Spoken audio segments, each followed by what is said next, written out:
mes chers amis, ravi de vous retrouver pour ce dernier soir de la semaine, enfin, concernant les cours. Et bien sûr, en cette veille de Rosh Chodesh Iyar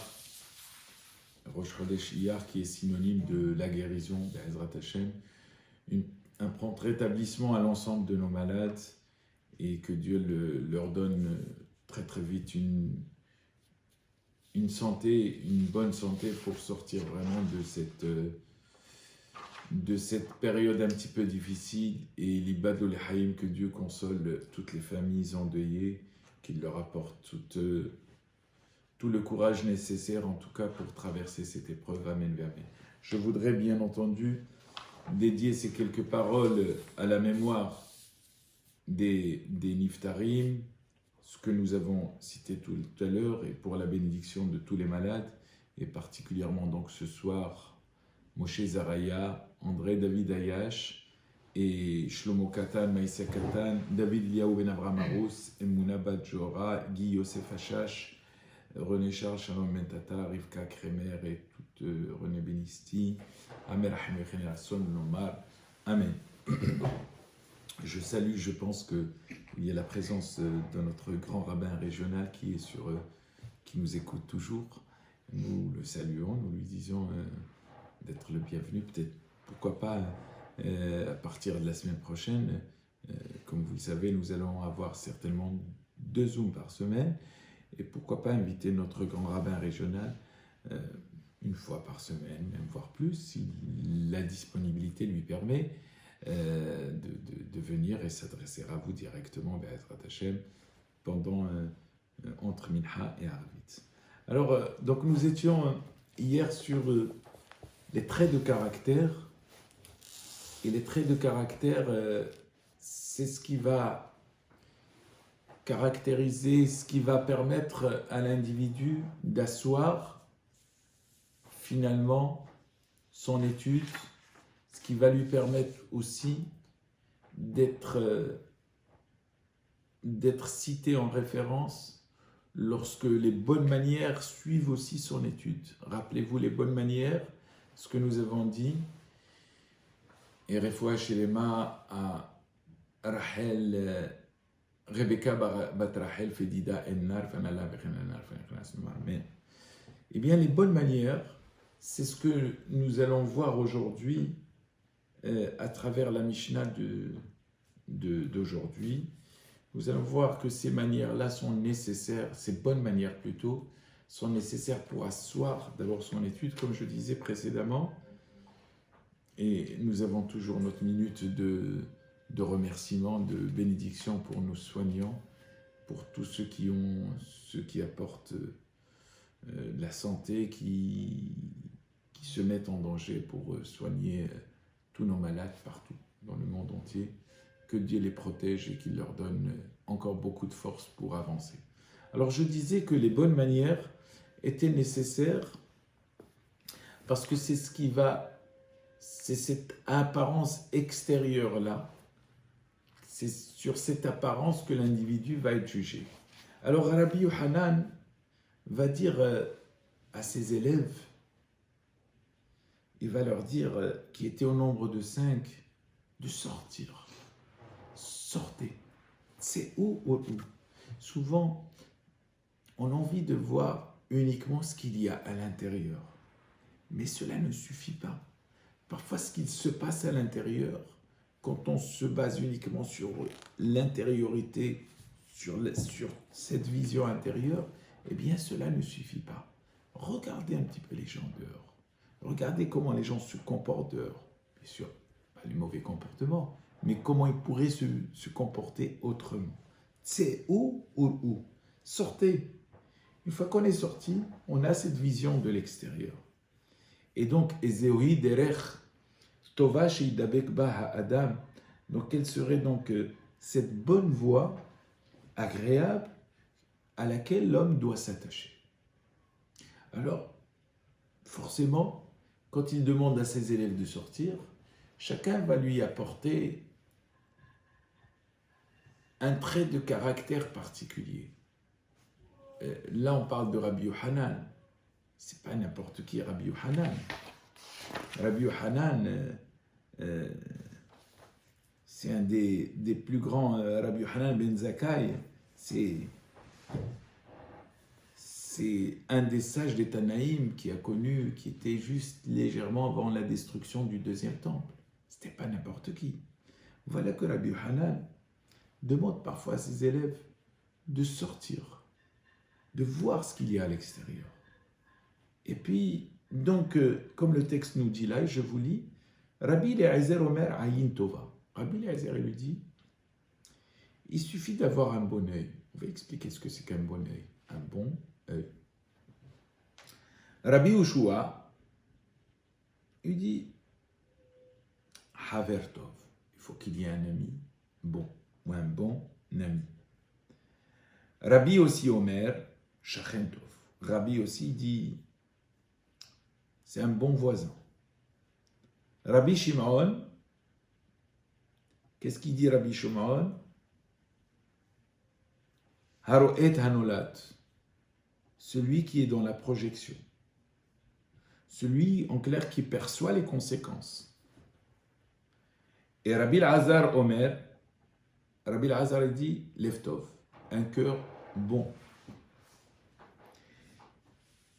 Une fois qu'il a fait la synthèse de ces 5 élèves qui ont dû sortir pour voir ce qu'il y a à l'extérieur, Amar Lahem, Ro'e ani et divrei Elazar ben Arach, mi divrechem, shebichlal devarav divrechem. Qu'est-ce qu'il leur dit? Il leur dit la chose suivante. J'approuve les paroles de Rabbi Elazar ben Arach plus que les vôtres. Car vos propos sont compris dans les siens. En réalité, vous aurez bien compris là, déjà juste pour terminer cet enseignement, ce dernier enseignement, qu'il ne fait pas de favoritisme. Il leur dit tout simplement que dans la parole de Rabbi Elazar ben Arach sont incluses vos paroles. C'est-à-dire que il suffisait uniquement de dire Leftov, un bon cœur ou un cœur bon, pour que finalement vos paroles, que vous ayez tous les autres traits de caractère que vous venez de citer. D'abord, on va essayer de voir ce que Rabbi Yohanan va demander à ses élèves. Qu'est-ce que ça veut dire d'abord Ayin Tova, un œil bon. Qu'est-ce que ça veut dire Ayin Tova? Le Ayin Tova peut avoir plusieurs sens. Dans le Talmud là-bas, on dit que parmi ceux qui donnent la tzedaka parfois, ils ont ce qu'on appelle Ayin Yafa, un bel œil. Mais ce n'est pas un bon œil. Ça veut dire un bel œil, c'est-à-dire que, comme si vous allez par exemple chez le marchand, vous lui demandez 1 kilo, il vous met 1,2 kg. Le bon marchand, c'est celui qui va vous offrir 1 kilo pour 1,2 kg. Pas celui à qui vous avez demandé 1 kilo et qui va vous mettre 1,2 kg pour vous faire vendre plus. Et il faut savoir que c'est strictement interdit. Mais souvent, parfois, chez certains commerçants qui ne respectent pas certaines règles halachiques, où ils rajoutent les poids et tout ça, c'est quelque chose de strictement interdit. Quelqu'un veut 1 kilo, c'est 1 kilo, c'est pas 1,5 kg. Oh, parfois, dans ces morceaux de viande, il y a 1,1 kg, on ne va pas lui dire, écoute, coupe-moi les 100 grammes là-bas en plus. Très bien. D'ailleurs, vous aurez toujours remarqué que le marchand vous donnera toujours plutôt le morceau de 1,1 kg que celui de 800 grammes. C'est comme ça. Mais en tout cas, le Ayin Yafa, lorsque quelqu'un va être Torem, c'est lorsqu'il va être dans le prélèvement. Lorsque la Torah nous dicte un prélèvement précis, tel que la Trouma ou le Maaser, les 10%, etc., Il ne va pas prélever juste. Si par exemple il a 1 kilo, il va prendre 100 grammes. Il dit, voilà, je prends 20 grammes en plus, je le donne en plus. Ça s'appelle Aïn Yafa. C'est-à-dire être dans une forme de largesse. Maintenant, Aïn Ra'a, qu'est-ce que ça veut dire Aïn Ra'a? C'est justement celui qui minimise. 100 grammes, bon, 90 grammes, c'est aussi pas loin de 100 grammes. Il n'a pas cette largesse, on va le voir après, cette largesse du cœur. Mais ici, s'agissant de Aïn Tova, ce que Rabbi Eliezer dit, c'est finalement, c'est d'être heureux et de se contenter de ce que l'on a, sans chercher à acquérir davantage. C'est difficile ça. En règle générale, plus on a et plus on a envie d'avoir. Vous imaginez quelqu'un vous dire « Ah non, vous savez, moi j'ai ce qu'il faut, je ne veux pas plus. » Au contraire, plus on a, plus on veut. Eh bien, celui qui est une Aïn Tova, c'est celui qui dit « J'ai de quoi manger, on fera de ma baisse attachée. » Bien sûr, je ne parle pas pendant cette période où tout est confiné, où on est obligé de sortir une fois de temps en temps. Non, je ne parle pas de ça. Mais dans une situation normale, j'ai besoin de quelques centaines de grammes pour aujourd'hui, mais je me préoccupe. Cela me suffit largement. Et parce que, qu'est-ce que cela veut dire finalement, Aïn Tova? Parce que quand je veux aller vers plus, finalement, je vais commencer à envier ce qui ne m'appartient pas. Ah, mais toi tu as eu ça? Oui, mais j'ai eu ça, mais regarde, l'autre aussi il a ça, donc je veux la même chose. La Torah nous interdit l'otahmod. Tu n'as pas le droit d'envier, d'être dans une forme d'envier ce que tu n'as pas. Envier les affaires de ton prochain, c'est strictement interdit. Et pour ne pas arriver à cette situation-là, se contenter. Et c'est pas pour rien que les anciens, contentement vaut mieux que richesse.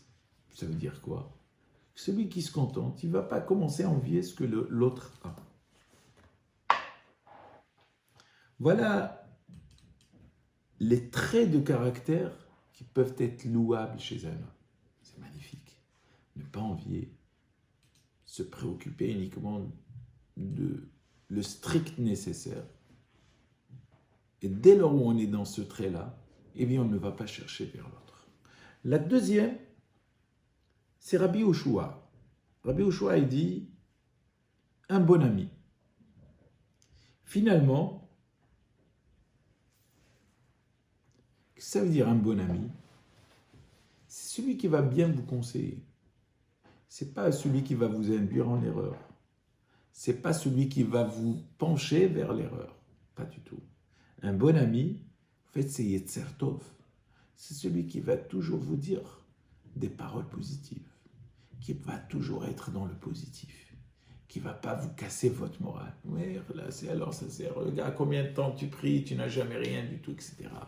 C'est celui au contraire qui va dire, continue encore à prier, parce que ta prière, même si Dieu ne te répond pas aujourd'hui, mais sache que Dieu va la mettre de côté. Il arrivera le bon moment où seul Dieu sait à quel moment il va l'utiliser. Un bon ami, c'est celui qui est toujours dans le positif. C'est celui qui est en train de toujours de positiver et qui donne, qui ne vous permet pas finalement d'aller vers la voie du mal. Et donc, lorsque vous avez quelqu'un qui vous guide vers le bien, eh bien, vous ne pouvez faire que du bien. Ça, ce sont les paroles de Rabbi aussi. Rabbi Shimon dit, au fait, celui qui est prévoyant, on avait dit que celui qui est prévoyant, c'est-à-dire celui qui perçoit les conséquences. Rappelez-vous il y a autre chose que nous avons dit il y a quelques jours de cela, que le sage aussi, le Hakam Haro'et Hanolad, c'est celui qui voit le futur, c'est-à-dire c'est celui qui se projette. Là, il ne s'agit pas d'une projection, là. Là, c'est de voir les conséquences. C'est-à-dire lorsqu'il sait qu'en faisant telle ou telle transgression, il sait à quoi il s'attend. S'il mesure la conséquence, il va se retenir. Il dit Haro'e, Haro'e Hanolat, c'est ça. C'est plus que le nolad. C'est-à-dire c'est celui qui voit la conséquence et la gravité de son acte. C'est-à-dire qu'il l'a devant ses yeux avant d'accomplir même l'acte. Rabbi Shimon, au fait, c'est sa capacité, la capacité d'un individu à être, finalement, à prévoir le résultat de la faute, de la transgression. Finalement, c'est ça aussi ce que nos sages disent. Le sage aussi, celui qui est dans la prévoyance, celui qui est dans le bon résultat, c'est celui qui arrive aussi à dominer le côté mauvais penchant. Alors, c'est pour ça que Rabbi Shimon dit, le plaisir que tu vas avoir devant toi est éphémère. Il est momentané. Il est limité dans le temps. Ne regarde pas cela. Regarde plutôt la conséquence de ce qui risquerait d'arriver après. Et si tu es dans l'anticipation, alors forcément ce qui se passe, tu as ce trait de caractère-là qui te permettra, qui t'évitera le péché. Rabbi Elazar Omer Leftov. Pardon, on a dit Rabbi Yossé, on a dit Shechen Tov. Oui. Oui, pardon, nous avons sauté juste une. Le Shechen Tov, c'est-à-dire Rabbi Yossi, juste avant Rabbi Shimon, dit le voisin, un bon voisin. Un bon voisin, c'est celui, lorsqu'il va te voir mal agir, va te reprendre. Lorsque quelqu'un a un bon voisin, eh bien, ce voisin-là va s'efforcer. Il va être constamment là pour le bien-être, pour corriger, presque pour ainsi dire, pour corriger son autre voisin. Quand on a un bon voisin, on a aussi l'exemple qu'il peut faire, qu'il peut donner, et cet exemple est important. Et enfin, Rabbi Elazar dit Leftov. Leftov, c'est un cœur bon. Vous savez, c'est le cœur, lui, c'est ce qui permet de déterminer pratiquement les mouvements du corps. Lorsque une personne, lorsqu'on commence à être dans l'action, on est d'abord dans la réflexion. Ça passe par la réflexion. Et cette réflexion-là passe par le cœur. Ça veut dire que si finalement on a un bon cœur, on ne peut avoir que des actions, de bonnes actions qui peuvent suivre avec. Voilà les 5 traits de caractère, d'une manière simpliste, d'une manière simple, que Rabbi Yohanan donne à ses élèves. Et puis, à la fin, il leur dit la chose suivante. Il leur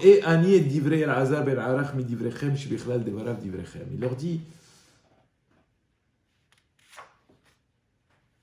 j'ai vu que à l'intérieur de vos paroles, à l'intérieur de ce que vous avez vu à l'extérieur, eh bien finalement, j'ai vu que Rabbi Lazare, à travers la bonté du cœur, on arrive à voir la totalité. D'abord, qu'est-ce que ça veut dire la bonté du cœur? Nos sages disent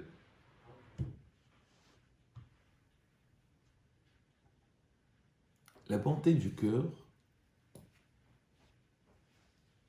c'est le contraire, et j'expliquais il n'y a pas plus tard qu'il y a quelques jours à ma fille, il est strictement interdit d'être dans le contraire de la bonté du cœur, d'être arzari, c'est-à-dire d'être cruel. Qu'est-ce que ça veut dire la cruauté? La cruauté engendre des transgressions de la Torah qui vont nous mener, hasve shalom, à aller vers une forme de presque de vengeance. Lotikom velotitor et bene amer. C'est strictement interdit dans la Torah. Cette interdiction-là, dont les exemples sont fréquents dans la Torah. Les exemples de la Torah, et un des premiers exemples de la Torah, qui est très très fréquent, qui est répété, et ce trait de caractère-là va finalement appartenir à qui? À un de notre premier ancêtre, qui est Abraham Avinu. Rappelez-vous de l'histoire d'Abraham Avinu. Quand on lui a enlevé sa femme Sarah, voilà que Dieu, Paro déjà à cette époque, vous savez, Paro qui a été frappé, les différents pharaons qui ont été frappés, savait exactement qui était le peuple hébreu. Ne croyez pas un seul instant qu'ils ne savaient rien de tout cela. Bien sûr, ils ont eu Abraham, ils connaissaient Yitzhak, Yaakov, ils connaissaient Joseph qui avait dirigé l'Égypte. Voilà que Abraham, lorsqu'on lui a ôté sa femme, alors il y a deux passages dans le texte de la Torah. Une fois c'est Paro, et la deuxième fois c'est Avimelech. Prenons le deuxième cas de Avimelech. Avimelech va prendre Sarah parce que c'était une belle femme. Et il va la mettre, il va la prendre, il va dire tu vas rester habiter avec moi, et voilà, parce que Abraham, bien sûr, tel que le texte d'une manière littérale dit c'est ma sœur. Qu'est-ce que Dieu fait? Il frappe Avimelech de cécité, de stérilité, enfin pas cécité, de beaucoup de maux. Il a été frappé en long et en large, et pas que lui, l'ensemble de sa famille. Et d'ailleurs, c'est une des parachas, parmi les parachiotes, que nous lisons le jour de Rosh Hashanah. Et il a eu ce songe-là, dans le rêve, où il a vu, c'est une histoire qui s'est répétée aussi avec Yitzhak, il a vu qu'il était en faute. Qu'est-ce que Avimelech a fait? Il appelle Yitzhak, il appelle Abraham aussi avant. L'histoire d'Yitzhak, c'est aussi un peu plus tard.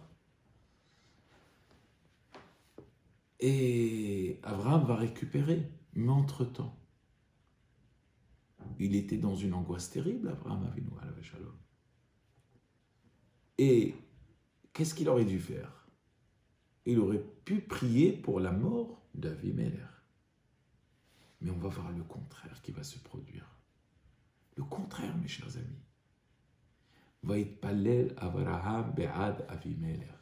Abraham, il va prier pour Avimelech pour qu'il guérisse. De là, on apprend quoi? Alors qu'Abraham a eu on s'est mal comporté avec lui. On lui a ôté la moitié de sa vie, qui était sa femme. On l'a laissé dans une détresse terrible. Voilà que Abraham, au moment du soulagement, lorsqu'on lui a rendu sa femme, Vaïtpallel Abraham Be'ad Avimelech. Nos sages disent là-bas que Abraham lui-même a prié pour Avimelech. Et parce qu'il a prié que Dieu a guéri Avimelech. Regardez mes chers amis, la grandeur d'Abraham. Combien d'entre nous, quand quelqu'un nous fait quelque chose, la première chose, c'est de lui rendre. Eh bien, ça, c'est interdit. D'accord, c'est interdit, mais c'est humain. Quand quelqu'un vous fait quelque chose, c'est normal que vous avez envie de vous défendre. Être dans la réflexion, c'est que des paroles. Qui est dans la réflexion? Pas beaucoup de gens. Abraham était, oui, dans la réflexion. C'est-à-dire, pas dans n'importe quelle réflexion. La réflexion du cœur. Celle qui, à un certain moment, vous dit « Mettez ça de côté. Regardez le bon côté. Regardez parfois la bêtise par laquelle cet individu s'est comporté. »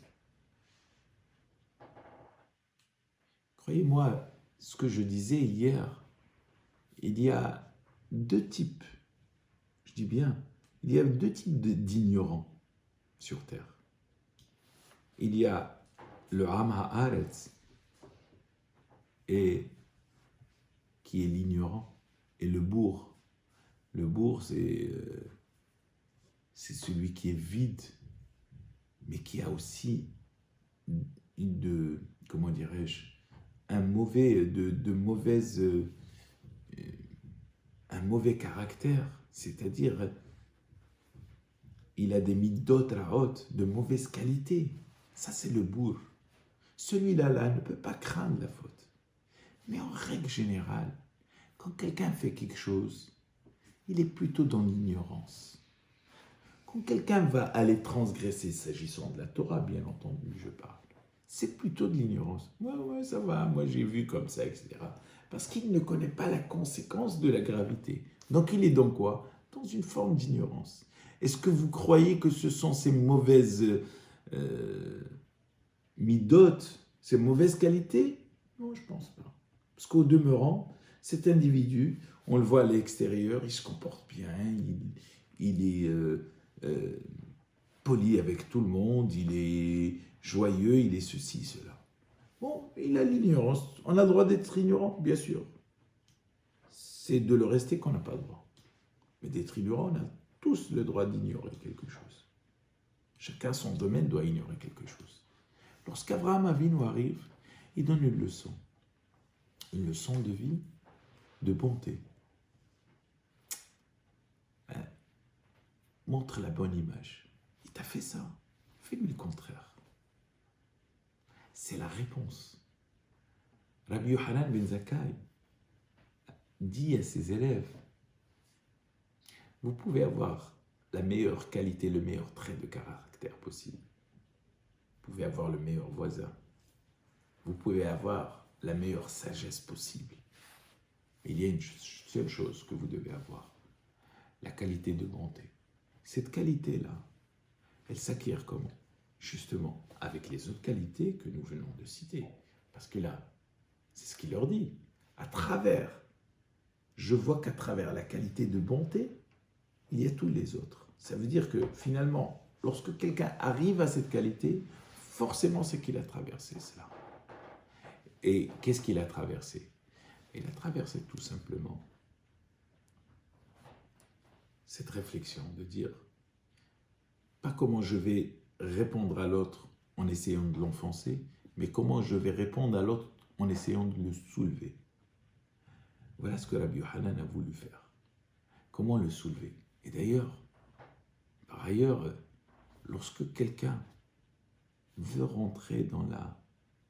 veut appartenir à la nation juive, il ne s'appelle pas le fils d'Israël, il s'appelle le fils d'Abraham. Parce que ce que nous recherchons sur quelqu'un qui se convertit, ce n'est pas uniquement son savoir. Bien sûr que c'est important. Parce que quelqu'un ne sait pas ce que c'est que Shabbat, il ne sait pas faire une différence entre Shabbat et la semaine, c'est problématique.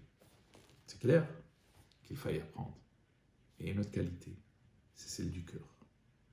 C'est celle qui vous permet de retirer ce qu'il y a de mauvais. Pensez toujours bon, c'est difficile, c'est la plus difficile. Comment l'acquérir? En passant par toutes les autres étapes. Ça ne veut pas dire que Rabbi Hanan leur a dit « Je vois que la qualité du dernier est meilleure que les autres. » Non. Je dis que cette qualité, elle englobe les autres. Qu'il faille passer aussi par les autres. Et c'est pour ça que, comme je vous disais tout à l'heure,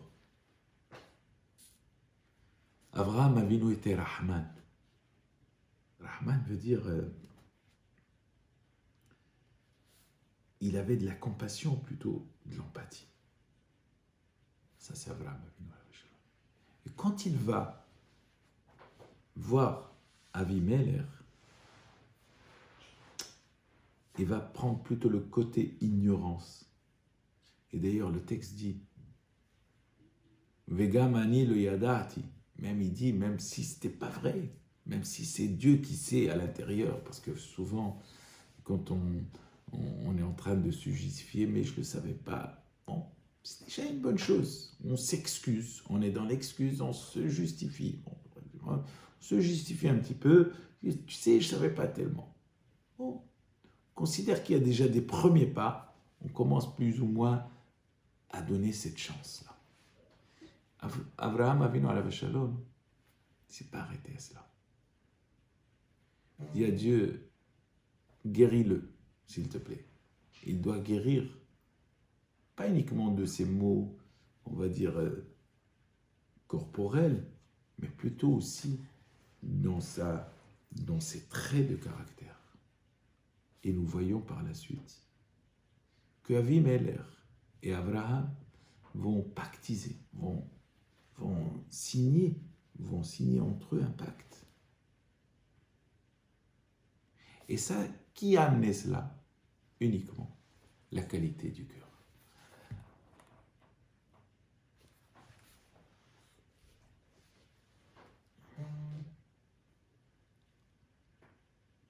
Ensuite,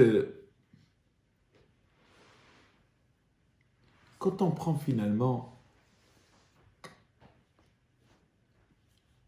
la Mishnah qui va suivre, je pense qu'on n'aura peut-être pas le temps de totalement la développer. Enfin, nous avons quelques minutes devant nous, avant de faire l'office de Harvit. Il leur dit la même chose. C'est ou ezehi derech ra'a shitrahek mimena ha'adam. Regardez aussi le mauvais chemin que l'homme doit s'éloigner, doit s'écarter. La mauvaise voie dont un homme doit totalement s'écarter. Eh bien, quand on prend ces textes, on va reprendre les mêmes. Rabbi Eliezer va dire quoi? Aïn ra, un mauvais œil. Rappelez-vous, un mauvais œil, c'est celui, on avait expliqué la dernière fois, que c'était toujours celui qui envie finalement les affaires des autres. Ça, c'est Aïn ra. Havera, quand on a un mauvais ami qui va vous inciter à fauter. Shachenra, un mauvais voisin. Le contraire, Rabbi Shimon, la seule chose que Rabbi Shimon va rajouter, c'est pour ça que cette Mishnah est légèrement différente. Il dit « Halové ve'eno meshalem » c'est celui qui emprunte à un homme et ne rembourse pas. Car emprunter à un homme, c'est comme si on empruntait à Dieu. Il y a une mitzvah d'emprunter à son frère qui doit être dans le, comment dirais-je, dans la nécessité, et parfois même lui donner. Mais en tout cas, celui qui emprunte, il y a des règles précises. D'ailleurs, quand on emprunte, Il faut toujours des témoins, même si on ne peut pas dire « Bon, mais ça va, on se connaît très bien, on n'a pas besoin d'écrire. » Non, il y a une obligation. Chaque fois que vous devez prêter ou emprunter, c'est de le marquer sur un shtar, c'est-à-dire sur un contrat avec des témoins. Parce qu'après, il va dire « Attends, non, je t'ai rien donné, non, j'ai rien reçu. » Et finalement, c'est important parce que finalement, ce qui va permettre justement l'amitié, de garder l'amitié, justement, c'est parce que oui, effectivement, il y a deux personnes qui ont vu que tu lui as remis tant et tant à telle adresse, etc., etc. Et pour cela, ça enlève toute forme de suspicion. Et enfin, on voit que Rabbi Shimon dit cela à l'instar de ce qu'il disait avant, mais nous aurons, Be'ezrat Hashem, certainement le temps de développer un petit peu cette forme de deux Mishnayot, une avec le contraire de l'autre. On va voir que la réciprocité dans l'autre sens n'est pas forcément vraie. En tout cas, Rabbi El-Hazar termine aussi en disant que celui qui a un mauvais cœur, rappelez-vous, il y a un bon cœur et un mauvais cœur,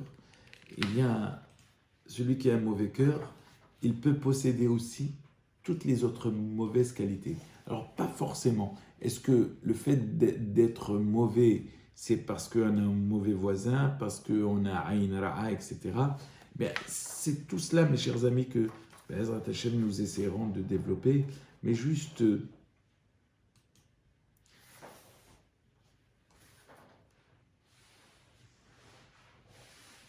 je veux terminer avec cela.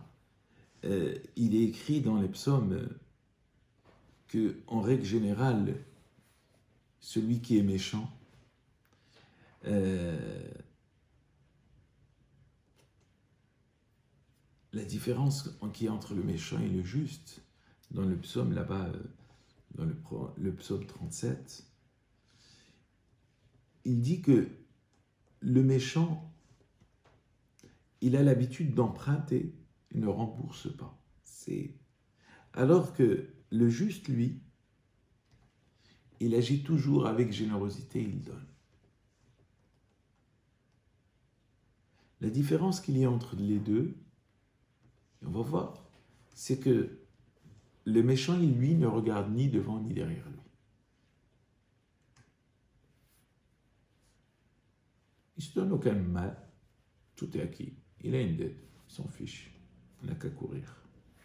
Par contre, le juste, lui, il sait il ne peut pas vivre constamment avec une dette. Moralement, il ne peut pas vivre avec. Il sait qu'avant de dormir, il ne peut pas dormir tant qu'il n'a pas fait une forme d'introspection, c'est-à-dire son propre examen de conscience.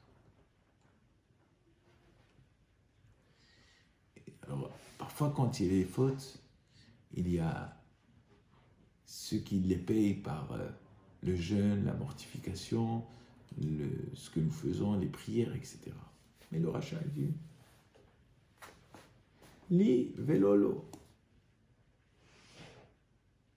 Nous disons que lui et pas les autres. Il s'exclut. Le texte nous dit d'ailleurs, même dans le texte là-bas,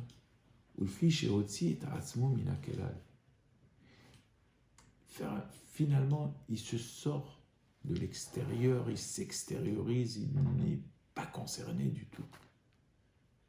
Il n'est pas concerné le rachat. Ça, le rachat, c'est le contraire totalement. C'est contrairement du tzaddik. Alors quand on a un bon cœur, c'est pour ça que Rabbi Shimon dit, il ramène ces deux, c'est-à-dire finalement celui qui emprunte ne rend pas. Parce que finalement celui qui emprunte, celui qui emprunte, au moment des emprunts, il va être il va montrer un côté hypocrite, tout mielleux. Et quand on va connaître son vrai comportement, ah non, j'ai pas emprunté. J'ai mangé? Non, j'ai jamais mangé. C'est ce que Dieu est par-dessus tout. Le haram, lui, il ne dort pas tant qu'il n'a pas réglé ses dettes. Alors, Rabbi Lazare, il dit que ce qui mène l'homme à cela, c'est parce qu'on a un mauvais cœur. Parce que ce qui nous intéresse le plus, c'est ce que font les autres. D'ailleurs, lorsqu'il dit « c'est où, sortez et regardez », mais avant de sortir et de regarder, mais regardez-vous d'abord. Mais souvent, on se regarde, on dit « non, ouais, j'ai pas besoin ». Mais regarde l'extérieur, comment cela se fait. Donc, celui qui a un mauvais cœur, finalement, parce que justement, il a un mauvais comportement, parce qu'il est mal entouré. C'est ce qu'on veut nous dire, que quand on arrive à la qualité la plus vile, qui est le mauvais cœur, bien c'est la qualité du contraire d'un prophète qui était connu parmi les païens, qui était aussi l'égal de Moshe Rabbeinu. Ce prophète s'appelait Bilham. Bilham, lorsque Dieu l'a envoyé pour bénir les enfants d'Israël, lui dit, Dieu, écoute, ne pars pas avec ces hommes-là. Tu as envie de maudire ce peuple? Ne le maudis pas parce qu'il est béni. Qu'est-ce qu'il dit? Il était tellement foncièrement mauvais, il dit, peut-être que demain Dieu va changer d'avis. Qu'est-ce qu'il fait alors? Attendez cette nuit, peut-être que Dieu va changer d'avis. Mais finalement, on voyait sa qualité, ses traits de caractère, de ra'a, de mauvais, parce que ce qu'il voulait finalement, c'était juste comment maudire le peuple d'Israël, comment le maudire. Ça c'est le ra, c'est le racha. C'est vrai, c'est plus que racha, ra. C'est le contraire de Abraham Avinu alayhi salam. Et la différence qu'il y a entre les deux, eh bien, c'est ce qui est marqué dans la dernière Mishnah, là-bas, du 5e chapitre. Une des dernières Mishnayot du 5e chapitre. Eh bien, ceux qui sont les descendants d'Abraham Avinu, non seulement ils ont ce qu'ils construisent dans ce monde, ils ont les fruits aussi. Le capital, mais ils le gardent pour le monde futur. Et tout ce qu'ils font, c'est une source de protection pour eux et toute leur famille. Et Bilham, non seulement il n'était qu'attiré que par les honneurs et par l'envie de posséder ce que l'autre a, mais il a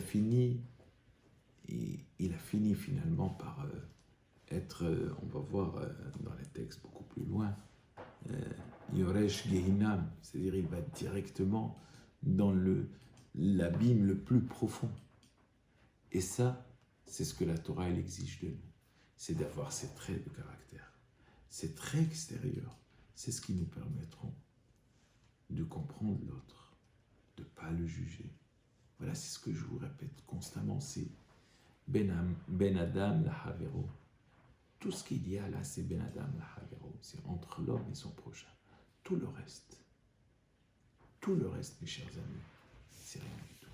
Entre Dieu, on s'arrangera. Ça ne veut pas dire que je vais dire à Dieu, écoute, je ne fais rien maintenant, je suis bien avec mon ami. Mais quand on est bien avec un bon ami, qui va vous inciter à faire de bonnes choses, eh bien, vous ferez toujours des mitzvot. C'est ce que la Torah exige de nous. C'est la Torah exige de nous que nous soyons des dignes fils d'Abraham et Avinu, et pas, Hasvi Shalom, les héritiers de Bilham Aracha, qui eux ont hérité du Gehinom, de l'abîme le plus profond.